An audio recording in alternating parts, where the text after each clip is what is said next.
My name is Sister Corine Murray, and today I will show you how to make homemade caramels.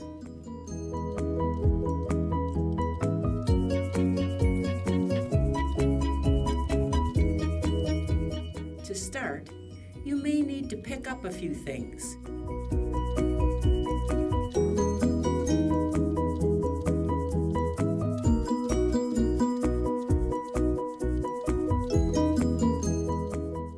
Once you have everything you need, begin by generously buttering your 9x9 pan and set it aside.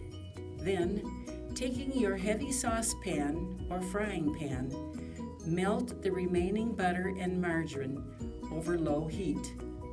Once it is melted, add brown sugar, condensed milk, and corn syrup. Mix well.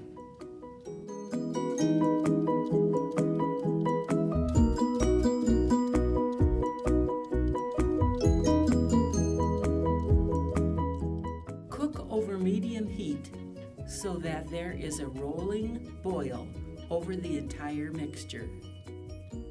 Stir often until the mixture is at the firm ball stage.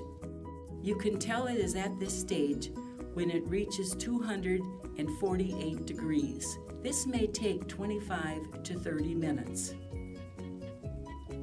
When it reaches this temperature, pour the mixture into the buttered pan.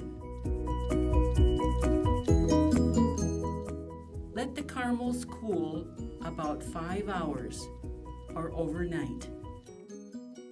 With a wet knife, cut the caramels into small squares and wrap each piece in clear plastic wrap or wax paper.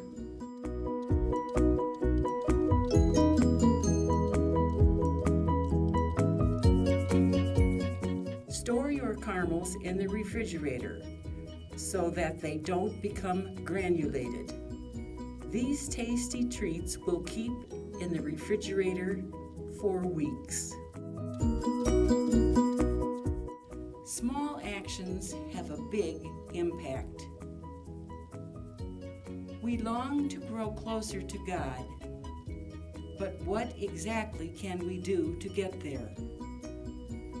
Simple acts of kindness allow us to move in the direction we long for. Something I enjoy doing is giving my caramels away to others. It is amazing how something so small can brighten someone's day.